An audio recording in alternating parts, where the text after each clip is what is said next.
So welcome back to the Bicoles liveried Pilotti Michelin LMP1 car. So I'm going to take you through some lines through Le Mans. Not necessarily that are quickest in the game, but would be quickest in real life.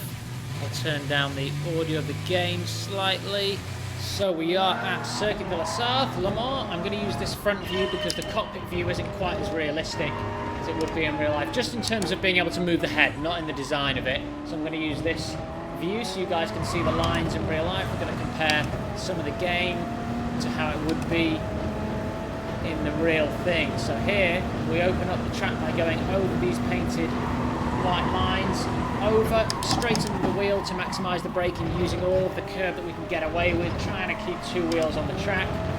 Deployment here is automatic. I'm going to go up into fifth by this first bollard. I'm going to be over on the left hand side to use the camber. Late apex through here, but it's full throttle, and then it folds off the camber. Here, fifth, with a full lift, and then back down to full almost straight away. So I wouldn't quite probably get away with that in Tête Rouge. In FIAWC and at Le Mans and qualifying in the race, you can only go over to about here, as long as two wheels are still on the tarmac. So this is obviously a main motorway, so that past the dotted line is like the hard shoulder, so we don't want to use too much of that. First part of this chicane is all about extending the braking zone. So we're braking all the way in, then grabbing second over the curb, and then getting to full throttle to slingshot out of the chicane and gain all that speed, staying straight while the rails build up. And then here, as that white line finishes, that's my point in real life to come over, which this track conveys in Gran Turismo very realistically. It's very realistic, should I say. So again, I'm not going to go over that dotted line because there's too much gravel there.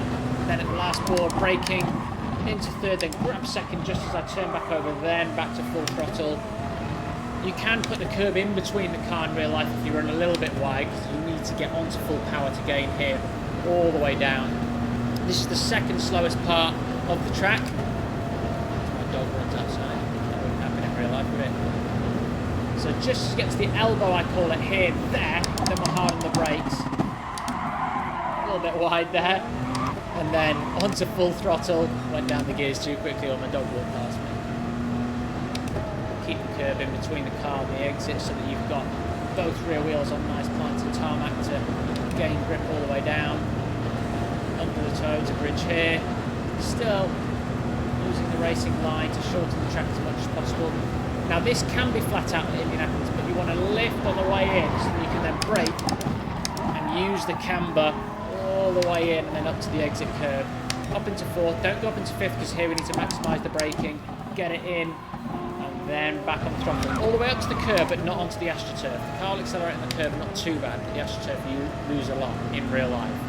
On the game you might get away with a little bit. Opening the white line, we're not going to go all the way out to the right hand side here. We're going to shift to sixth, back over. Now everyone's favourite part of Le Mans, Porsche curves, down into fifth. Hug it in, now full throttle. Only go halfway over the track because this, flat, flat, flat, and now I'm lifting. I'm going to grab fourth, get it back over to the white line, use a load of curb here in karting, and then also on the exit. So turn in a little bit early there. Again, use the curb there, the exit road, sorry should I say. Brake at the pit lane exit, entry down to over the curbs, down into second, over the curb. You can't use this much curb for the whole race in Le Mans, but you can in qualifying.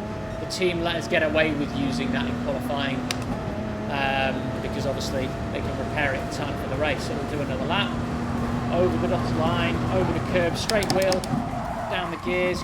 Use as much curb as you can get away with, lift to turn the car. You can really use the gears and the throttle to turn the car as much as you can the wheel in a downforce car. Really play with the balance. Brake down to, use the camber, squeeze the throttle back to full, over the curb, out toward the white line, Tête Rouge, up into fifth, lift, over, back to full throttle. Maximise as much as you can get away with in real life and in the game. Here, obviously, cutting the corner as much as we can to have a nice straight line. Don't go past the dotted line if you're in real life, if you're in the game. It looks like it doesn't affect our speed at all, so you can get away with it.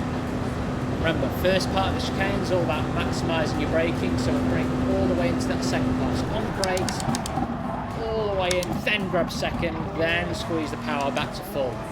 And you can use the up ramp of that second part of the curb to almost stop the car and hold you in as you accelerate out. Wait for this white line to finish, then we're coming over to the right hand side before the crest, and we want to be straight wheeled over the crest, suspension settled, ready for the braking at the end of the straight here.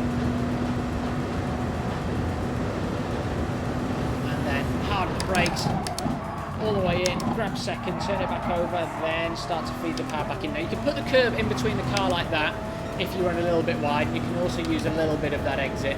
In real life, the sweeper comes each night during the week of Le Mans, and the more we use it, the safer it gets from punctures using some of those exits. But if you went over it here, for instance, that would be dangerous throughout the race. So we're looking for that elbow. There it is. Braking down into first, then grab second just on the exit because this car's got too much power once you actually get on the throttle. So the extra grab of the gear is mainly just to actually slow the car down. Nice and close under the Rolex bridge to the curb, same under the Toyota bridge. Still trying to shorten the track whole way round. Now, just a very small lift here just to keep the car over towards the racing line on the brakes, into the camber, back onto the throttle, up towards the curb, under the gap bridge, up into fourth. Then pick your braking point very carefully here, into first, squeeze the throttle, short shift to second if you need it for the traction, up into third. I just caught a bit of grass, which is why you saw the movement in the car there. Up into fifth. Don't go all the way out to the right hand side there, there's no need, you just want to relax the wheel of the car. Again, to everyone's favourite point, Porsche curves, you can sit, down to fifth, should just be a left, 3/4 of the way across the track, flat out through the Porsche curves, up to the curb, and then I'm just going to lift, grab fourth, keep the camber, keep the car in close, back over karting, should use more curb there on the apex, short shift to fifth, flat out through the chicane. Use the road if you need to here, you're allowed to. Pit lane entry, brake down two, release the car, should use more entry curb there, down one more, use all of the curb there in qualifying, again can't get away with that in the race, across the line.